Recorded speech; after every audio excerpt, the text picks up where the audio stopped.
Hello दोस्तों, स्वागत है आप सभी लोगों का गुरु मंत्रा क्लासेस में। तो दोस्तों, आज हम साइंस के क्वेश्चंस डिस्कस करने जा रहे हैं। लेकिन साइंस के 15 क्वेश्चन मैं डिस्कस करूंगा, जिसमें से 5 होंगे फिजिक्स के, 5 होंगे बायोलॉजी के और 5 ही होंगे केमिस्ट्री के। और ये सारे के सारे आए हुए क्वेश्चन हैं। तो आई होप आप सभी लोगों को पता भी होंगे कुछ के आंसर के हैं क्या। और अगर नहीं पता है तो आज से ही तैयारी शुरू कर दो, क्योंकि ज़रूरी है।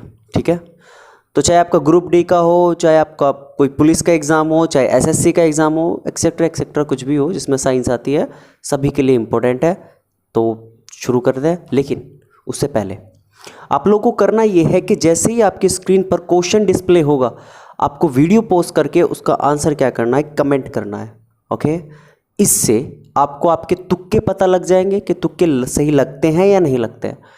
अगर लगते हैं तो फिर लगाओ जाइए भाई, कोई बात नहीं है। और अगर नहीं लगते हैं तो कोई बात नहीं है, सीख लो लगाने तुक्के। ठीक है, और अगर आंसर सही हो जाता है, इसका मतलब आपकी तैयारी क्या है, बहुत अच्छी है। बस इसी को कंटिन्यू करके रखना है। बात समझ में आ गई आप सब लोगों को? तो वीडियो पोस्ट करके अपने आंसर कमेंट करने हैं। और अगर कोई हमारे इस चैनल पर नया है तो चैनल को लाइक करो, सब्सक्राइब करो और शेयर करो। ठीक है, तो चलिए शुरू करते हैं। तो दोस्तों, सबसे पहले मैं डिस्कस करने जा रहा हूँ फिजिक्स के 5 क्वेश्चन। तो फिजिक्स का पहला क्वेश्चन आपकी स्क्रीन पर ये रहा, आप इसको देखो, मैं पढ़ता हूँ। निम्नलिखित में से कौन सी अदिश राशि है? बल, दाब, वेग या त्वरण? अदिश राशि बतानी है भाई। सबसे पहले अदिश राशियाँ याद करने के लिए एक बहुत बढ़िया कहानी सुनाता हूँ, आपके याद हो जाएगी। ठीक है, तो सबसे पहले हमें याद करनी है कौन सी राशियाँ? अदिश राशियाँ। बस इनके अलावा जो बचेंगी वो सारी की सारी कैसी राशियाँ हैं? सदिश राशियाँ हैं। तो सबसे पहले कौन सी राशियाँ याद करते हैं? अदिश राशियाँ याद करते हैं।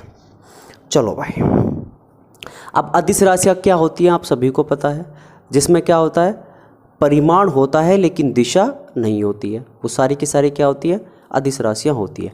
एग्जाम्पल के तौर पर ऐसे समझो, मतलब 1 मिनट अपना दिमाग शांत करो, चारों तरफ शांति बिठाओ है, और थारे दिमाग में जो भी चीज़ें चल रही उनको एक तहखाना में बंद करो और 1 मिनट के लिए इस कहानी को दिमाग में बना के चलो, बुन के चलो। ठीक है, मान के चलो एक बार डिस्टेंस, दूरी बैठी हुई है आराम से। जो दूरी है वो एक बार आराम से बैठी हुई थी भाई। अब इस दूरी के पास भागे भागे आई चाल, गति, पूरी स्पीड से। कौन भागे भागे आई? चाल। मैंने क्या कहा? दूरी बैठी हुई थी। सपोज करो दूरी बैठी हुई है, आराम से हवा की छांव हवा के साथ बह रही है। हवा और छांव दोनों साथ है। ठीक है भाई, ऐसे में चाल दौड़े दौड़े आई और दूरी से पूछा कि दीदी, तुमको पता है का आयतन, द्रव्यमान और घनत्व, आयतन, द्रव्यमान और घनत्व कहाँ जात रही? बात समझ में आई मैंने क्या कहा? मैंने कहा कि चाल दौड़े दौड़े दूरी के पास आई और दूरी से पूछा कि दीदी, तुम्हें पता है क्या आयतन, द्रव्यमान और घनत्व कहाँ है? दूरी ने कहा कि भाई साहब, वो तो किसी कार्य की वजह से, किसकी वजह से? कार्य की वजह से, ऊर्जा और शक्ति से मिलने चाहत रही। क्या कहा? तब दूरी ने आंसर किया कि भैया, वो तो किसी कार्य से, किससे मिलने चाहत रही? ऊर्जा और शक्ति से मिलने जात रही। इसने कहा अच्छा। चाल को गुस्सा आ गया। क्यों? क्योंकि वो चाल से कह के गए थे कि हम किसी और से मिलने जा रहे हैं। चाल ने क्या कहा? चाल ने कहा कि मुझे तो कह रहे थे कि हमारे पास समय नहीं है और हम ताप और विद्युत धारा से मिलने जात रहे हैं। भाई, कहने का मतलब इन लोगों ने दूरी से तो कहा हम किससे मिलने जा रहे हैं? कार्य, ऊर्जा, शक्ति से। और चाल को ये कह के गए कि हमारे पास समय ज़्यादा नहीं है, हम तो ताप और विद्युत धारा से मिलकर बस अभी आ लिए। चाल को गुस्सा आ गया, चाल आवेश में आ गया। चाल किस में आ गई? आवेश में आ गई। और इसने दूरी पर दबाव डाला कि या तो बता दे, अन्नी में आवृत्ति से कह के गुंडे बुलवारा। समझ में आया नहीं आया क्या कहा मैंने? चाल को आ गया गुस्सा, चाल आवेश में आ गया और इसने सीधे सीधे चुनौती दे दी कि देख, दूरी को, दूरी पे क्या डाल दिया, दबाव, आवेश में आ गया, दबाव डाला, दबाव से दाब, कि या तो उनका पता सही से बता दे, अन्य में आवृत्ति से कह के गुंडे बुला रहा। और पूछा क्या आवृत्ति तू जाना है क्या किसी गुंडे को, आवृत्ति ने कहा हाँ, कौन, ऊष्मा, बहुत खतरनाक है, विशिष्ट ऊष्मा, इससे भी खतरनाक है, विशिष्ट ऊष्मा, इसके अलावा विभव, यो भी आ जाएगा। इन्होंने कहा बस तो ठीक बुला ले सबको, बस तो ठीक क्या कर ले, बुला ले सबको। बात समझ में आई या नहीं आई? ये है सारी की सारी कैसी राशियाँ, अदिश राशियाँ। इनसे बाहर एक क्वेश्चन नहीं आएगा, बस इन्हें किसी तरीके से क्या कर लो, याद कर लो। एक बार दोबारा देखते हैं। एक बार क्या होता है, दूरी बैठी हुई होती है, दूरी के पास चाल भागे भागे आती है और दूरी से पूछत रही, रे तूने द्रव्यमान आयतन घनत्व देखे हैं क्या? दूरी कहते रही कि भाई साहब वो तो किसी कार्य से, ऊर्जा और शक्ति से मिलने जात रही। चाल कहती है कि तुझे ये कह रही है और मुझे कह के गए कि उनकी मेरे पास समय नहीं है और मैं ताप और विद्युत धारा से मिलने जा रहा हूँ, ये तीनों। अब चाल आवेश में आ गया, उसने दूरी पर ताप डाला और कहा कि आवृत्ति गुंडों को जानती है और गुंडों के नाम ऊष्मा, विशिष्ट ऊष्मा और विभव। That's it. ये सारी की सारी कैसी राशियां हैं? आंसर होगा अदिश राशियां। तो क्वेश्चन में क्या था, दोबारा देख लेते हैं। निम्नलिखित में से कौन सी राशि सदिश राशि है? तो बल मैंने कहीं बताया नहीं, दाब आ चुका है, वेग भी कहीं नहीं बताया, त्वरण भी कहीं नहीं बताया, तो आंसर हो जाएगा बी, यानी कि पहले क्वेश्चन का आंसर हो जाएगा बी। बात समझ में आई है नहीं? अब देखते हैं दूसरा क्वेश्चन। दूसरा क्वेश्चन स्क्रीन पर ये रहा, तो आप इसे देखो, मैं वहां देखता हूं। निम्नलिखित में से कौन सी राशि सदिश मात्रा नहीं है? कहने का मतलब सदिश राशि नहीं है। आवेग, विस्थापन, बल, आघूर्ण, गति। अब मैंने कहा था कि चाल या गति मान लो, है या नहीं है, तो आंसर हो जाएगा गति। तो इसमें पूछा था इसने सदिश राशि नहीं है, इसका मतलब अदिश राशि है, और अदिश राशि है सारी की सारी है। चलो एक बार सदिश राशि भी याद करने का तरीका बताता हूं। देखो अदिश राशि याद करने का तरीका क्या है, सदिश राशियां। तो आप चाहो तो हेडिंग डाल सकते हो, सदिश राशियां। देखो आप इनको भी बड़े ध्यान से देख सकते हो। एक बार की बात है, विस्थापन आराम से बैठा हुआ था। सदिश राशियां वे होती है जिसमें परिणाम भी होता है और दिशा भी होती है, इसीलिए ये सदिश राशियां होती है। एक बार विस्थापन बैठा हुआ था, सोच रहा था बहुत बुरी तरीके से, और ये भागा भागा परेशान होकर पहुंचा बल के पास। किसके पास पहुंचा? बल, फोर्स। भाई बुद्धि में बल होना चाहिए और बल के पास तो भरपूर बल है, तो विभवांतर भागा भागा किसके पास गया? बल के पास गया और कहा कि मेरी बीवी मुझे मारेगी। बल ने पूछा क्यों? वो बैग मांग रही है एक। अब बैग कौन सा बढ़िया, मैंने कभी खरीदा नहीं भाई, कौन सा बढ़िया, कैसे बढ़िया, मुझे कुछ नहीं पता। तब बल ने जवाब दिया कि एक काम कर, जिन बैगों के पीछे वेग लिखा है वो बैग सबसे बढ़िया है। जिन बैगों के पीछे क्या लिखा हुआ है? वेग लिखा है, वो बैग जो है वो सबसे बढ़िया है। अब कौन से ऐसे बैग हैं जिनके पीछे वेग है? तो आप कह सकते हो एक तो खुद वेग है, एक हो गया संवेग, एक हो गया आवेग, एक हो गया कोणीय वेग। इन सभी के पीछे क्या लगा हुआ है? वेग लगा हुआ है। इसका मतलब ये चारों बैग बढ़िया है। विस्थापन खुशम खुश। इसने कहा मिल गए बैग, लेकिन फिर परेशान हो गया। इसने कहा भाई अब क्या हो गया? इसने कहा भाई इनमें से कौन सा बढ़िया, ये तो बताओ। सारे थोड़े ले लम्बा, मैं तो कंगाल हो जाऊंगा, तुम्हें पता ही वाइफ कैसी होती है। अब अगर वाइफ को चारों बैग पता चल गए, चारों बढ़िया, तो चारों खरीद लेगी और विस्थापन का बेड़ा गर्क हो जाएगा भाई। सिंपल सी बात है या नहीं है? तो ऐसे में अब क्या हो? फिर बल के पास पूछा, नुको भाई चार हैं, एक लेना मुझे, तो कोई ढंग का बता। तब बल ने कहा एक काम कर, तू दो लोगों से मिलने जा। एक का नाम है चुंबकीय तीव्रता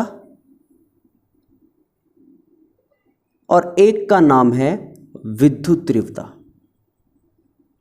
ये दोनों बहुत तीव्र हैं। तीव्रता, ये दोनों बहुत तीव्र हैं। ये तेरी समस्या का क्या कर देंगे?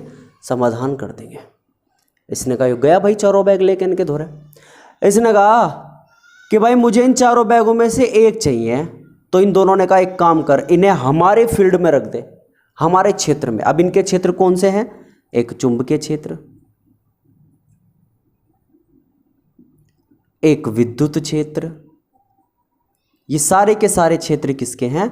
आंसर होगा इन दोनों के। अब जब इन चारों बैगों को इन दोनों क्षेत्रों में रखा गया तो इनमें से उसे एक बैग मिल गया। मान लो वेग मिल गया, सबसे बढ़िया बैग। लेकिन वेग मिलने के कारण इस बैग में आ गया भार। भाई चुंबकीय क्षेत्र विद्युत क्षेत्र में रखा तो क्या आ गया? भार। लेकिन खुश बहुत था क्योंकि बैग मिल गया। तो त्वरण की स्पीड से भागा।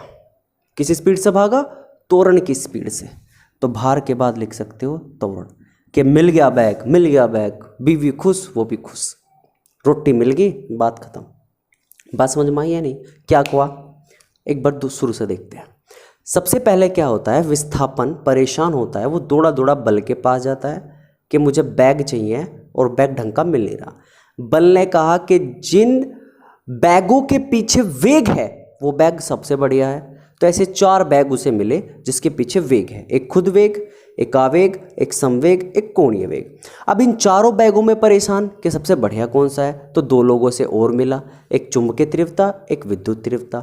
इन दोनों ने इन्हें अपने अपने फील्ड में भेज दिया, चुंबकीय क्षेत्र, विद्युत क्षेत्र। जब इन दोनों फील्ड में रखा तो एक बैग उसे मिल गया, मान लो वेग मिल गया। लेकिन दोनों क्षेत्रों से गुजरने के कारण उसका वेट क्या होगा, उसका भार क्या हो गया? बढ़ गया। तो भार।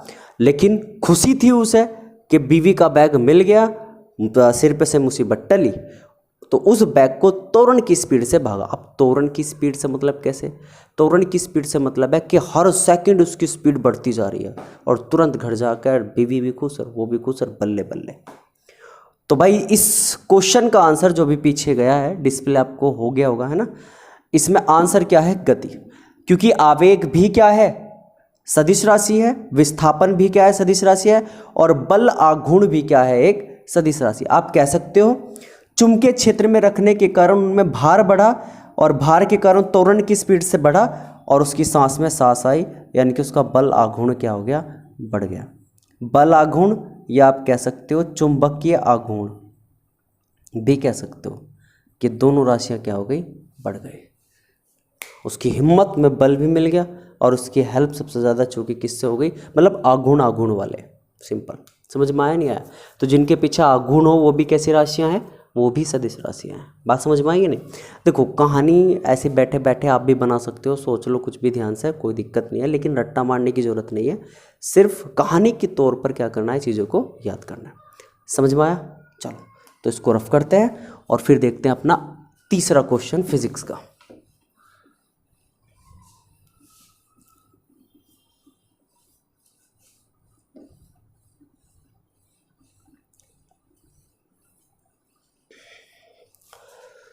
तो फिजिक्स का तीसरा क्वेश्चन आपकी स्क्रीन पर ये रहा, आप इसको देखो।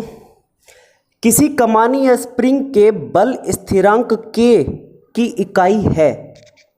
अच्छा, इसकी यूनिट बतानी है कि जो स्प्रिंग के बल, स्प्रिंग के अंदर जो बल स्थिरांक होता है के, उसकी इकाई क्या है? यूनिट क्या है? Newton metre, newton per metre, newton metre square, newton per metre square. 4 option है, देखते हैं भाई। देखो ऐसे मान लो कि यहां पर ये एक दीवार है और इस दीवार से एक स्प्रिंग क्या है? लगा हुआ है। ठीक है भाई, एक दीवार है, उस दीवार से एक स्प्रिंग क्या हुआ? लगा हुआ है। अब मान के चलो इस स्प्रिंग पर मैंने फोर्स लगाया। क्या अप्लाई किया? फोर्स अप्लाई किया और इस स्प्रिंग की लंबाई इतनी बढ़ गई जब मैंने इस पर फोर्स लगाया। कैसे लगाया फोर्स? ऐसे। अब प्रत्यास्था का नियम तो आप जानते होंगे, द लॉ ऑफ इलास्टिसिटी। प्रत्यास्था का नियम वो होता है कि कोई वस्तु अपनी पुरानी अवस्था में आने की क्या करे? कोशिश करे। स्प्रिंग भी तो वही करेगा, हाँ या ना? स्प्रिंग जब आप उसको टाइट करके खींचोगे तो वो वापस से पीछे की तरफ जाने का प्रयास करेगा। क्रिया प्रतिक्रिया का नियम, रॉकेट इंजन वाला सिद्धांत लगता है इसमें। जब आप इसे आगे की तरफ खींचोगे ये कहेगा ना मुझे तो पीछे जाना, तो स्प्रिंग पीछे जाने की कोशिश करता है। अब मान के चलो आपने फोर्स ऐसे लगाया, लेकिन स्प्रिंग फोर्स किस तरफ लगा रहा है? अपोजिट साइड लगा रहा है, हाँ या ना? जैसे ही आप छोड़ोगे जिधर आपने बल लगाया वो उसके विपरीत लगेगा। कहने का मतलब आपने तो बल लगाया ऐसे, लेकिन स्प्रिंग गया कैसे? ऐसे। जैसे ही आपने छोड़ा तो बल लग गया पीछे की तरफ। इसे कहते हैं क्रिया प्रतिक्रिया का नियम। बात समझ में आई या नहीं है? तो देखो फोर्स लगा पीछे की तरफ, लेकिन इसकी लंबाई बढ़ गई थी। कितनी बढ़ गई थी? मान लो x। जब आपने स्प्रिंग को खींचा, खींचने के बाद स्प्रिंग की लेंथ जो है या लंबाई जो है वो बढ़ गई, तो बढ़ी हुई लंबाई को हमने क्या मान लिया? x। कहने का मतलब वो पहले जो स्थिति में थी और जब हमने खींचा तो उसकी लंबाई बढ़ गई, तो लंबाई बढ़ने के बाद उसकी मान लो क्या रही? x। तो देखो फोर्स ऐसे लग रहा है और ये पूरी की पूरी क्या x है, तो जो फोर्स होता है वो अनुक्रमानुपाती होता है किसके? डिस्टेंस के। कहने का मतलब अगर आप इसको और खींचोगे तो पीछे की तरफ फोर्स और लगेगा और लंबाई भी बढ़ेगी। कहने का मतलब अगर लंबाई बढ़ रही है तो पीछे की तरफ लगने वाला फोर्स भी बढ़ेगा। समझ में आया? तो फोर्स बढ़ेगा, लंबाई बढ़ेगी, लंबाई बढ़ेगी, फोर्स बढ़ेगा। समझ में आया? लंबाई घटेगी, फोर्स घटेगा, फोर्स घटेगा, लंबाई घटेगी। क्लियर है पॉइंट क्या नहीं है? तो इस अनुक्रमानुपाती के चिन्ह को इक्वल करने के लिए मैंने यहां पर एक कांस्टेंट ले लिया इनटू x। इसे ही कहा जाता है स्प्रिंग स्थिरांक। स्प्रिंग स्थिरांक।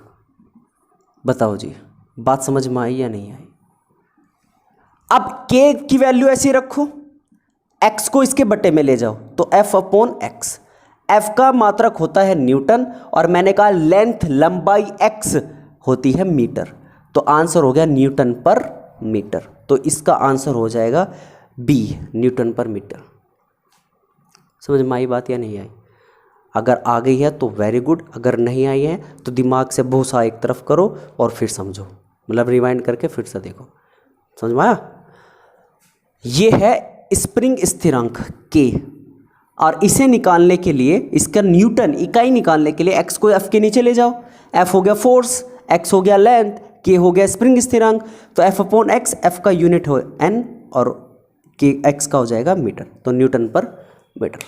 अब देखते हैं अपना तीसरा क्वेश्चन। तीसरा क्वेश्चन ये रहा, तो देखो इसने कहा है समय के साथ विस्थापन में परिवर्तन की दर को कहा जाता है। बहुत बढ़िया क्वेश्चन है भाई। समय के साथ विस्थापन की दर को क्या कहा जाता है? ऑप्शन है आपके त्वरण, बल, चाल और वेग। तो समय के साथ विस्थापित हो रही है चीज, तो चलो भाई देखते हैं। देखो ऐसे मान लो, सबसे पहले देखते हैं कि वेग, सबसे पहले सारी चीजें देखते हैं। सबसे पहले इसमें त्वरण दिया हो ना, तो पहले देखते हैं त्वरण क्या है। या सबसे पहले इसका आंसर वैसे तो वेग है डी, देखते हैं कैसे है। ठीक है, देखो मान के चलो यहां एक लड़की खड़ी हुई है, ये चुटिया है, ठीक है। तो मान लो ये एक लड़की है, ये इसके हाथ,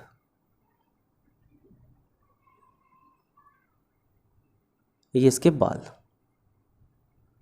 ठीक है भाई। एक लड़की खड़ी हुई है और यहां पर मान लो एक स्कूल में है ये लड़की और स्कूल की छुट्टी हो गई, जैसा ये करते हैं लफंडर। मान लो ये हो गया पॉइंट ए और यहां एक लड़का खड़ा हुआ है, बावड़ा सा है, बीच की मांग पा रखी है और यहां खड़ा हुआ है, ठीक है भाई।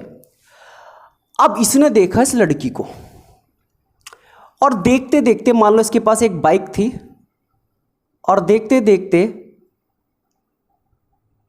ऐसे बाइक थी इसके पास, और देखते देखते इस लड़की को यहां आगे जाकर रुक गया, बी पॉइंट पे जाकर रुक गया ये लड़का।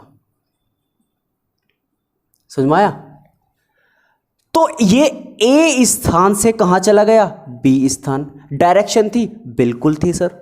लड़की को देखना है तो किस तरफ जाएगा? लड़की के बराबर से तो जाएगा। तो इसका मतलब यह है कि डायरेक्शन रखी हुई है, दिखी हुई है। बात समझ में आई या नहीं है? अब मान लो ये लड़की थोड़ी आगे चली गई, ये लड़की यहां आ गई, यहां पर। अब देखो डिक्टो कॉपी तो नहीं होगी, लेकिन आप मान लो ये वही लड़की है। अब इसने देखा कि ये लड़की तो भाई आगे चली गई, ये बी पॉइंट से चला सी पॉइंट की तरफ। अब ये लड़का कहां आ गया? सी पॉइंट पर आ गया। लड़की को देखने के लिए। बात समझ में आई या नहीं? तो ए से बी गया, बी से सी गया, यानी कि लोकेशन चेंज हो रही है इसकी। भाई कुछ समय तो लग ही रहा होगा है बाइक स्टार्ट करने में। मान लो यहां से यहां जाने में 5 सेकंड लगे, सबसे पहले था 5 सेकंड लगे, सबसे पहले था पोजीशन ए पर, मान लो सबसे पहले यहां था और कहां शिफ्ट हो गया, आगे की तरफ। तो स्थिति चेंज हो गई, पहले कहां था, पॉइंट ए पर था, अब कहां चला गया, पॉइंट बी पर चला गया। तो स्थिति क्या हो गई उसकी, चेंज हो गई। इसे कहते हैं विस्थापन। इसे क्या कहते हैं, विस्थापन। जब कोई वस्तु एक स्थान से एक निश्चित डायरेक्शन की तरफ चलते हुए दूसरे स्थान पर जाती है कुछ समय में, तो उसे क्या कहते हैं, विस्थापन कहते हैं। क्लियर है नहीं? तो विस्थापित हो गया लड़का, तो विस्थापन। और विस्थापन कुछ समय तो लिया ही होगा, तो कुछ समय मान लो, और इसे ही क्या कहेंगे, वेग। ये हो गया वेग का फॉर्मूला, विस्थापन बटे समय। अब चूंकि विस्थापन हो गया एक तरीके से डिस्टेंस, मीटर में मापते हैं, टाइम हो गया सेकंड, यानी कि इसकी यूनिट होगी मीटर पर सेकंड, ना कि मीटर पर सेकंड स्क्वायर। बात समझ में आ रही है या नहीं आ रही? चलो क्लियर है नहीं? ये था क्या, वेग आपका। तो वेग कैसी राशि है, एक सदिश राशि है, और इसका आंसर हो जाएगा आपका क्या, डी, यानी कि वेग। समय के साथ विस्थापन के परिवर्तन की दर को क्या कहते हैं, वेग कहते हैं। क्लियर? इसके साथ इसमें त्वरण दिया है, देखो त्वरण मान लो ये लड़की अपनी स्कूटी पर बैठ गई, ये लड़की किस पर बैठ गई, अपनी स्कूटी पर बैठ कर और भागी जा रही है, दूर निकल गई काफी। तो इस लड़के की स्पीड ऑटोमेटिक बढ़ जाएगी। मान के चलो पहले इसकी चाल जो थी वो 10 किलोमीटर प्रति घंटा थी 2 सेकंड में, अगले 3 सेकंड में हो गई 15, अगले 4 सेकंड में हो गई 20। तो ये जो बढ़ाता जा रहा है, हुर हुर करता करता जा रहा है उसके पीछे, ये जो बढ़ाता जा रहा है स्पीड, उसे कहेंगे त्वरण। याद है मैंने कहा था सदिश राशि में कि त्वरण की स्पीड से भागा, इसका मतलब हर सेकंड स्पीड क्या हो रही है, बढ़ रही है। हमेशा याद रखना, त्वरण क्या होता है, वेग परिवर्तन बटे समय। इस बार वेग में परिवर्तन हो रहा है, यानी कि दिशाएं लगातार चेंज होती जा रही है, स्पीड एकदम से बढ़ती जा रही है। पढ़ना 5 से 10, 10 से 15, 15 से 20, इसे ही क्या कहते हैं, त्वरण कहते हैं। समझ में आया नहीं है? तो त्वरण में भी क्या होती है, डायरेक्शन होती है, इसलिए त्वरण भी एक कैसी राशि है, सदिश राशि है। बात समझ में आई या नहीं आई? तो लड़की के पीछे भागा जा रहा है, भागा जा रहा है। मैंने अगर कहा देखो, अब मान लो 10 की स्पीड से जा रहा था, ठीक है भाई, इसका त्वरण कितना है 10, अगले 4 सेकंड में मान लो त्वरण हो गया 15, अगले फिर 4 सेकंड में त्वरण हो गया 20, बढ़ता जा रहा है, बढ़ता जा रहा है। तो ये बढ़ना ही क्या कहलाता है, त्वरण कहलाता है। इसके साथ ऑप्शन में और क्या है, बल है, फोर्स है। देखो न्यूटन का दूसरा नियम है बल बराबर एम ए, इसको भी इसी एग्जाम्पल से समझ लो। भाई एक बात बताओ, इस लड़के ने इस लड़की का पीछा करने के लिए बाइक पर फोर्स तो लगाई होगी, बल तो लगाया, किक तो मारी होगी। खैर अब तो सेल्फ का जमाना है, लेकिन मान लो किक मारी है इसने, है ना भाई, तो किक मारी है, बल लगाया है, बल लगाया है तो फोर्स तो है ही। अब उस बाइक का कुछ द्रव्यमान तो होगा, कुछ मास तो होगा, उसमें द्रव्यमान भी है, और भगाव जा रहा है, कभी 5 की स्पीड, कभी 10 की स्पीड, कभी 15 की स्पीड, तो त्वरण भी है। तो F बराबर क्या हो गया, m ए। बात समझ में आई या नहीं? अब द्रव्यमान है और त्वरण है, और त्वरण में डायरेक्शन है क्योंकि सदिश राशि है, तो बल में भी क्या होगी, डायरेक्शन होगी। भाई आप कैसे लगाओगे, मान के चलो आपने एग्जाम्पल बुक्स वगैरह में देखा होगा कि इस तरह का एग्जाम्पल है। मान लो एक ऐसी ऊंचाई है ऐसी है, और एक पत्थर ऐसा है, एक आदमी यहाँ खड़ा है, ये इस पर फोर्स लगा रहा, अब ये तो लगा रहा आगे की तरफ फोर्स, लेकिन ये जो पत्थर है ये कहाँ आने की कोशिश कर रहा है, गोला जो है ये पीछे की तरफ आने की कोशिश कर रहा। क्रिया प्रतिक्रिया का नियम। बात समझ में आई या नहीं आई? पक्का, आई होप आ गई होगी। ठीक है, चाल कभी भी ऋणात्मक नहीं होते, ये बात भी हमें याद रखना। देखो वेग धनात्मक भी होता है, ऋणात्मक भी होता है, और शून्य भी होता है, लेकिन चाल धनात्मक हो सकती है, शून्य हो सकती है, लेकिन कभी ऋणात्मक नहीं हो सकती, क्योंकि चाल हमेशा जुड़ती जाती है। क्लियर है पॉइंट या नहीं? चाल हमेशा क्या होती है, स्पीड जो है वो हमेशा जुड़ती जाती है, तो वो कभी भी क्या नहीं होती, ऋणात्मक नहीं होती। क्लियर है पॉइंट या नहीं है? जबकि वेग धनात्मक भी होता है, ऋणात्मक भी होता है और शून्य भी होता है। ठीक है, तो आपको आपके आंसर का जवाब, आपका क्वेश्चन का जवाब मिल गया होगा। तो फोर्थ क्वेश्चन का आंसर हो गया डी। अब देखते हैं फिफ्थ क्वेश्चन, ये रहा। इसने कहा है वह भौतिकी राशि जो कभी ऋणात्मक नहीं हो सकती, लो आ गया, जो कभी ऋणात्मक नहीं हो सकती। भाई बल ऋणात्मक हो सकता है, भाई ऋणात्मक क्यों नहीं हो सकता बताइए जरा। मान के चलो इसने आगे को लगाया 2 न्यूटन का फोर्स, लेकिन ये रिपटने के बाद या अपोजिट फोर्स लगा रहा है, आ गया 3 न्यूटन, तो माइनस में नहीं आ गया, तो ये तो है, तो बल तो ऋणात्मक है। वेग अभी बताया मैंने। भाई मान लो ये लड़की यहाँ थी, ये यहाँ से यहाँ शिफ्ट हो गया, लेकिन ये लड़की पीछे की तरफ आ गया आगे की जाने के बजाय, तो ये लड़का कहाँ गया, यहाँ। तो जो यो डिस्टेंस थी और यो वाली डिस्टेंस है, तो पीछे तो ज़्यादा आया आगे कम गया, तो जब माइनस करोगे तो खुद पॉइंट किस में आ जाएगा, ऋणात्मक में आ जाएगा। वेग भी ऋणात्मक है। त्वरण, अब भाई वेग ऋणात्मक है तो त्वरण तो खुद ऋणात्मक होगा। अब आते हैं दूरी पर। भाई मान के चलो इस लड़के ने यहाँ पीछा किया तो 5 मीटर, मान लो 5 किलोमीटर की डिस्टेंस कर ली, और पीछे आया फिर मान लो ये पूरी डिस्टेंस चल ली इसने कितनी, 7 किलोमीटर। तो दूरी कभी भी ऋणात्मक नहीं हो सकती, दूरी हमेशा जुड़ती है। मान के चलो आपने 1 किलोमीटर क्या किया, 1 लीटर अपनी बाइक में तेल डलवाया, ठीक है, और आप घूमने के लिए निकले, ठीक है, तो आप 2 किलोमीटर, 3 किलोमीटर, 4 किलोमीटर गए। अब 1 से 2 किलोमीटर, 2 से 3 गए तो यूँ थोड़े कहोगे 1 किलोमीटर गया, टोटल तो 3 हो गया ना, तो जुड़कर हमेशा क्या होता है, धनात्मक होती है। तो दूरी हमेशा क्या होती है, धनात्मक होती है। तो इस क्वेश्चन का आंसर हो जाएगा डी।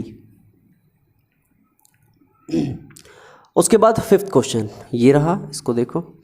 किसी वस्तु समान समय में असमान दूरी तय करती है तो कहा जाता है कि उसकी गति है। बताओ भाई, यदि वस्तु समान समय में असमान दूरी तय करती है तो कहा जाता है कि उसकी, अरे भाई समान समय में असमान दूरी, समान समय में असमान दूरी, असमान दूरी। अब दूरी बटे समय तो क्या होती है, चाल होती है भाई, और चाल बढ़ेगी तो दूरी भी बढ़ेगी, चाल घटेगी दूरी भी घटेगी। अब दूरी असमान है तो चाल भी क्या होगी भैया, असमान होगी भैया। समझे हो नहीं समझे हो। मान लो लड़की 5 किलोमीटर दूर है तो चाल आपकी क्या रहेगी, जल्दी से जल्दी पहुंचने की। 5 किलोमीटर स्पीड की, पहले 50 की, फिर 60 की, फिर 70 की। लड़की 10 किलोमीटर दूर है, फिर 80 की, 90 की, 100 की। तो जिस तरीके से दूरी असमान है, कभी 5 कभी 10 कभी, तो स्पीड भी क्या होगी, हमेशा असमान होगी। तो इसका आंसर हो जाएगा सी, गति यानी कि चाल हमेशा क्या होगी, असमान होगी। तो इसका आंसर हो जाएगा सी। तो ये थे भाई फिजिक्स के 5 क्वेश्चन, समझ में आए। अब हम देखते हैं केमिस्ट्री के। तो दोस्तों अब पढ़ते हैं हम केमिस्ट्री के क्वेश्चन, और केमिस्ट्री का सबसे पहला क्वेश्चन आपकी स्क्रीन पर ये रहा। परमाणु अभाज्य है, यह निम्नलिखित में से किसने प्रस्तावित किया था। परमाणु अभाज्य का मतलब है परमाणु से छोटा कभी कुछ हो ही नहीं सकता। आप परमाणु को तोड़ नहीं सकते, कहने का मतलब आप एटम्स को ब्रेक नहीं कर सकते, क्योंकि परमाणु क्या है, अभाज्य है। इसको तोड़ा, अविभाज्य, तोड़ा नहीं जा सकता। तो आंसर होगा इसका डाल्टन। तो डाल्टन वो व्यक्ति है जिन्होंने क्या किया था, बताया था कि परमाणु क्या है, अभाज्य है। ऐसे ऐसे जे थॉमसन भी है, उन्होंने उनके, लेकिन इनके बाद सारा काम हुआ था उनका, ठीक है। तो इसका आंसर हो जाएगा डाल्टन। परमाणु हमेशा क्या होता है, अभाज्य होता है, इसको तोड़ा नहीं जा सकता। बात समझ में आई या नहीं आई। तो इसका आंसर हो जाएगा ए। तो बस इसके लिखने की क्या जरूरत। दूसरा क्वेश्चन देखते हैं। दूसरा क्वेश्चन ये रहा। हाइड्रोजन परमाणु का नाभिक कहलाता है। देखो बहुत बढ़िया क्वेश्चन है। मान के चलो हाइड्रोजन है, ये 1H1 होता है हाइड्रोजन, ठीक है भाई। अब हाइड्रोजन के अंदर होते हैं प्रोटॉन और बाहर होता है एक इलेक्ट्रॉन। बाहर क्या होता है, एक इलेक्ट्रॉन। अब इसने तो पूछा है, देखो ये हाइड्रोजन का नाभिक है, हाइड्रोजन का नाभिक। हाइड्रोजन के नाभिक में हमेशा क्या होता है, प्रोटॉन होता है, और उसके बाद एक इलेक्ट्रॉन घूमता रहता है, घूमता रहता है, घूमता रहता है। अगर इलेक्ट्रॉन को निकाल दो तो क्या बचेगा, केवल प्रोटॉन बचता है। तो हाइड्रोजन का नाभिक, हाइड्रोजन परमाणु का नाभिक कहलाता है। आंसर होगा प्रोटॉन। इसका आंसर हो जाएगा सी। तो याद रखना भाई, हाइड्रोजन एटम जो होता है उसमें केवल और केवल प्रोटॉन होते हैं, उसके नाभिक में ना, वैसे तो प्रोटॉन न्यूट्रॉन होते हैं बस केवल, ठीक है, नाभिक में। तो चलो अब देखते हैं तीसरा क्वेश्चन ये रहा।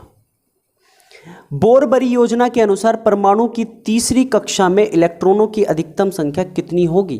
भाई बोरबरी योजना में आपने ये तो देख लिया होगा ना, SPDF 1s 2s 2p, ये तो पूरी टेबल चलती है किस तरीके से, इसको रहने देते हैं। बस आपको ये तो पता है कि किसी कक्षा में परमाणु की किसी कक्षा में इलेक्ट्रॉनों की संख्या कितनी होती है? इलेक्ट्रॉनों की संख्या, तो आंसर होती है 2n का स्क्वायर। कितनी कक्षा होती है? 4, KLMN। मान लो k की वैल्यू 1 है, यानी कि n कितना है? 1 है। तो जब आप इसमें रखोगे तो 2 गुना 1 का square is equal to 2 Ekam 2। L की वैल्यू मान लो 2 है, यानी कि n कितना है? 2 है। तो n की जगह जब 2 रखोगे तो 2 दूनी 4 दूनी 8, तो दूसरी कक्षा में 8 होते हैं। n की बात करें तो n मान लो 3, यानी कि n की वैल्यू कितनी होगी? 3, यानी कि 2 गुना 3 का स्क्वायर, 3 3 9 दूनी 18। उसके बाद n मान लो कितना है? सॉरी, KLMN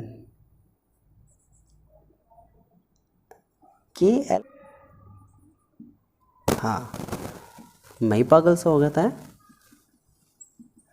4 चौक 16 दूनी 32। तो इसने पूछा है कि देखो, इसका एक क्वेश्चन ये भी हो सकता है कि बताइए बोरबरी योजना के अनुसार n कक्षा में, ये n कोश में, n सेल में कितने इलेक्ट्रॉन होते हैं? तो 18। तो ऑप्शन में 18 है, तो आंसर हो जाएगा 18। तो बोरबरी योजना के अनुसार अगर कक्षाएं इस तरीके से हैं, मान लो एक कक्षा ये हो गया, दूसरी कक्षा, तीसरी कक्षा, तो पहली कक्षा में हो गए 2, 8, 18 और फिर 32, इस तरीके से। बात समझ में आई या नहीं है? तो तीसरी कक्षा में जो इलेक्ट्रॉन होते हैं वो कितने होते हैं? 18 होते हैं। तो इसका आंसर भी मिल गया भाई। अगला देखते हैं आपकी स्क्रीन पर, ये रहा। इसने कहा है रेडियोधर्मी डेटिंग एक प्रक्रिया है जिसमें मापा जाता है। रेडियोधर्मी डेटिंग स्पेशली कार्बन के लिए होती है। दरअसल रेडियोधर्मी जो होता है ना, वो कार्बन का आइसोटोप होता है। आइसोटोप क्या होता है? जिसमें परमाणु संख्या एक जैसी होती है लेकिन परमाणु भार जो होते हैं वो अलग अलग होते हैं, उसे कहते हैं हम क्या? आइसोटोप। तो कार्बन का आइसोटोप होता है रेडियोधर्मी, और ये एज, आयु बताने का काम करता है। तो इसमें आयु हो जाएगा चट्टानों की आयु। एक कार्बन 14 डेटिंग भी होती है, जिससे हम वर्तमान में जो चीज़ें हमारे प्राचीन इतिहास में मिली है उनकी आयु निकालने के लिए क्या करते हैं? उसका इस्तेमाल करते हैं। बेसिकली इसमें कार्बन की मात्रा डिसाइड की जाती है। मान के चलिए एक माजी है, माजी नहीं लेते हैं यार, मान के चलो एक डायनासोर है ना पुराने ज़माने का, और एक आज के ज़माने का कुत्ता है, दोनों मर गए। तो कार्बन की मात्रा, मान के चलो जो डायनासोर है वो काफ़ी साल पहले मर गया था और उसके 1000 साल बाद मरा है कुत्ता। तो कार्बन की मात्रा किस में कम होगी? डायनासोर में, क्योंकि बहुत पहले मर चुका है। तो जब दोनों में कार्बन की मात्रा ढूंढी गई तो ज़्यादा निकली कुत्ते में और कम निकली डायनासोर में। इसका मतलब डायनासोर ज़्यादा उम्र का है। बात समझ में आई या नहीं? ये होती है कार्बन रेडियोधर्मी डेटिंग, कार्बन 14 डेटिंग। बात समझ में आई या नहीं? तो इसका आंसर हो जाएगा चट्टानों की आयु में। क्लियर है पॉइंट? अगला क्वेश्चन ये रहा। परमाणु बम का आविष्कार किसने किया? Auto horn, option C. परमाणु बम जो करता है वो किस सिद्धांत पर कार्य करता है? बात ये आती है, तो परमाणु बम जब गिरोगे ना भाई साहब तो क्या होगा? तो परमाणु बम गिर तो ही एकदम विस्फोट होगा। समझ में आया नहीं? तो नाभिकीय विस्फोट पर कार्य करता है या नाभिकीय विखंडन पर कार्य करता है। इसका मतलब यह है कि परमाणु बम किस सिद्धांत पर कार्य करता है? तो याद रखना, नाभिकीय रिएक्टर, जो एटम्स का नाभिक होता है उसमें क्या होता है? विस्फोट होता है, फैलता है, ऊर्जा पैदा होती है। आइंस्टाइन का नियम सुना है ना, E = mc²। तो ऊर्जा पैदा होती है और वो ऊर्जा अपने रास्ते में आने वाली हर चीज़ों को क्या करती है? ख़त्म कर देती है। किस तरह का एनवायरनमेंट बना देती है? जिसके संपर्क में आने वाला व्यक्ति या जिसके संपर्क में अगर कोई जगह आ जाए तो वहाँ पर जो भी पैदा होगा वो अपंग या कुछ भी प्रॉब्लम उनमें क्या हो जाएगी? पैदा हो जाएगी। बात समझ में आई या नहीं आई? आ गई होगी। यहाँ ख़त्म होते हैं केमिस्ट्री के 5 क्वेश्चन। अब चलते हैं बायोलॉजी के 5 क्वेश्चन पर, ठीक है? और बायोलॉजी का पहला क्वेश्चन आपकी स्क्रीन पर ये रहा। जंतु विज्ञान के जनक थे? नो डाउट आंसर होगा अरस्तु। देखो मैं आपको बताता हूँ, एक आता है जंतु विज्ञान और एक आता है वनस्पति विज्ञान। देखो बायोलॉजी की दो शाखाएं हैं, अगर एक की बात करें तो सिंपल जीव विज्ञान आता है। जीव विज्ञान दो भागों में डिवाइड है, एक जंतु विज्ञान और एक वनस्पति विज्ञान, और दोनों के ही फाउंडर जो हैं, आविष्कारक जो हैं, जनक जो है, पापा जी जो हैं, बड़े जो हैं, वो अरस्तु है। समझ में आया? लेकिन आधुनिक बस इसका रखो, आधुनिक फिजिक्स या भौतिकी के पिता आइंस्टाइन को भी कहा जाता है ना। इसके अलावा न्यूटन को भी कहा जाता है ना। तो वो अलग बात हो जाएगी, उसको किस दिन अलग से समझाऊंगा कॉन्सेप्ट क्या होता है। लेकिन इस क्वेश्चन का आंसर फिलहाल क्या हो जाएगा? अरस्तु हो जाएगा। इंपॉर्टेंट क्वेश्चन है, रेलवे के एग्जाम में आया हुआ भी है। ठीक है, नेक्स्ट क्वेश्चन आपकी स्क्रीन पर ये रहा। जीवों और पर्यावरण के बीच की अन्योन्य क्रिया के वैज्ञानिक विश्लेषण और अध्ययन को क्या कहा जाता है? अच्छा, जीवों और पर्यावरण के बीच की अन्योन्य क्रिया। ओके, देखो ध्यान से समझो। मान के चलो, आप सपोज कीजिए जीव और पर्यावरण, क्वेश्चन ध्यान से देखना, जीव और पर्यावरण। मान लो यहां एक इंसान खड़ा हुआ है और एक कुत्ता भी है। मान लो ये क्या है? कुत्ता है। भाई देखो बिल्ली सी लग रही है यार, ये तो लिख देता हूं। लो, ये हो गया डॉग और ये हो गया ह्यूमन। दोनों के दोनों क्या है? जीव है। ठीक है भाई। अब इन दोनों के तरफ पर्यावरण में क्या है? पहाड़ है, नदियां हैं, है ना। पहाड़ हो गया, नदियां हो गया, इसके अलावा पहाड़ हो, जितनी भी प्राकृतिक चीज़ें होती हैं, पहाड़, नदियां। अरे मेरे दो ही याद आ रही हैं भाई।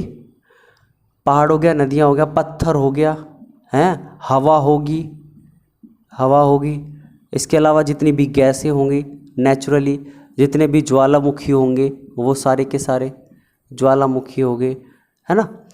जितने भी वनस्पति हो गया, पौधे हो गए भाई, जितने भी क्या हो गए वनस्पति में, यानी कि पौधे हो गए, वो सारे के सारे। तो इन दोनों का, यानी कि जीवों का और वनस्पतियों का, स्पेशली किनका? वनस्पतियों का जो रिलेशन है, जो संबंध है। कुत्ता मांस भी खा लेता है? इंसान मांस भी खाता है और वनस्पति भी खाता है, दोनों चीज खाता है। तो ये जो रिलेशन है, डिपेंडेंसी है एक दूसरे पर, इसको कहते हैं पारिस्थितिकी। पारिस्थितिकी। बताओ जी, बात समझ में आई है नहीं आई? इकोसिस्टम या इकोलॉजी, जीवों का और वनस्पतियों का एक दूसरे से संबंध क्या है, वही क्या कहलाता है? पारिस्थितिकी कहलाता है। तो इसका आंसर हो जाएगा क्या? पारिस्थितिकी। अगला क्वेश्चन आपकी स्क्रीन पर ये रहा। इसने कहा है डैश समूह के पौधों को आमतौर पर शैवाल कहा जाता है? थैलोफाइटा। आंसर हो जाएगा बी। क्या हो जाएगा? थैलोफाइटा। देखो थैलोफाइटा बेसिकली कैसे होते हैं? तो थैलोफाइटा आप कह सकते हो कवक, शैवाल, लाइकेन, ये सारे के सारे क्या होते हैं? थैलोफाइटा होते हैं। थैलोफाइटा होते हैं। समुद्र के अंदर इस क्वेश्चन में सीधे पूछा है कि शैवाल जो है वो आमतौर पर किस तरह के पौधे का समूह है? तो थैलोफाइटा पौधे का समूह है, जिसका इस्तेमाल मेडिसिन्स बनाने में भी किया जाता है। ठीक है, तो इसका आंसर हो जाएगा बी। अगला क्वेश्चन आपकी स्क्रीन पर ये रहा। इसने कहा है निम्नलिखित में से किसमें हृदय में केवल 2 कक्ष पाए जाते हैं, 2 चैम्बर्स होते हैं? किस पशु, मतलब इसमें कई सारे नाम दिए हुए हैं, जैसे मेंढक है, सैलामेंडर है, कोबरा है, रोहू है। तो मेंढक की अगर हम बात करें तो 3 कक्ष होते हैं मेंढक में। आलिंद, निलय, कितने कक्ष होते हैं? 3। तो मेंढक तो नहीं होगा। सैलामेंडर छिपकली टाइप, स्क्रीन पे आपको फोटो दिख रहे होंगे, है ना। सैलामेंडर एक तरह की छिपकली है, उसमें भी 3 कक्ष होते हैं। कोबरा में भी 3 होते हैं। रोहू एक मछली है और इस रोहू मछली में सिर्फ 2 कक्ष होते हैं। तो आंसर हो जाएगा इसका डी, रोहू। ठीक है भाई। लास्ट क्वेश्चन बायोलॉजी का आपकी स्क्रीन पर ये रहा। निम्नलिखित में से कौन सा जीव अंडज है, अंडे देता है यार, पहचान लिया होगा अब तक आपने। गिलहरी बच्चे देती है, मेंढक पानी के अंदर अंडे देता है, खरगोश भी बच्चे देता है और चूहा भी बच्चे देता है। तो अंडज जो है वो इसमें मेंढक बी, या फिर एक अंडे के रूप में कौन पैदा होता है तो मेंढक होता है। तो ये हो गया बायोलॉजी के। तो दोस्तों ये रहे आपके पास 5 फिजिक्स के, 5 केमिस्ट्री के और 5 बायोलॉजी के क्वेश्चन। आई होप आप सभी लोगों को समझ में आए होंगे, ठीक है। तो कहने का मतलब ये है कि देखो सारे क्वेश्चंस को मैं अच्छे से एक्सप्लेन नहीं कर सकता क्योंकि वीडियो बहुत लंबी हो जाएगी। और भाई हम लो बजट टीचर हैं, हमारे पास इंटरनेट इतना नहीं होता है कि हम बड़ी बड़ी वीडियो बना सकें हैं। लेकिन एक समय आएगा जब आपको फुल वीडियो मिलेगी, फुल एक्सप्लेनेशन मिलेगी। मैं भी फुल एक्सप्लेन नहीं कर सकता, ठीक है, क्योंकि अगर एक एक क्वेश्चन को फुल एक्सप्लेन करूँगा तो लंबी हो जाएगी और हमें भी दिक्कत हो जाएगी, है ना। लेकिन चीज़ों को बस समझना है एक तरीके से, और क्वेश्चन इतने डिफ़िकल्ट भी नहीं है, सारे के सारे आप कह सकते हो आरआरबी, आरआरसी एग्ज़ाम्स में आए हुए हैं, यूपी पुलिस में आए हुए हैं। कुछ क्वेश्चंस मैंने थोड़े हार्ड भी रखे हैं, ठीक है। तो इनको जब आप लोग रिवाइंड करके एक बार आप लोगों ने क्वेश्चन देख लिए होंगे, क्वेश्चन देखने के बाद अपने आंसर भी लगा दिए होंगे, कुछ के सही होंगे कुछ के गलत होंगे। अगर गलत भी है तो कोई दिक्कत नहीं है, वो चलता है इतना, है ना। धीरे धीरे क्या हो जाओगे, पक्के हो जाएंगे। जिस वक्त मैं साइंस पढ़ाना शुरू करूँगा ना, और जब एक एक क्वेश्चन एक एक पॉइंट क्लियर होगा ना, तब देखेंगे कौन सा क्वेश्चन गलत होता है आपका, है या नहीं है।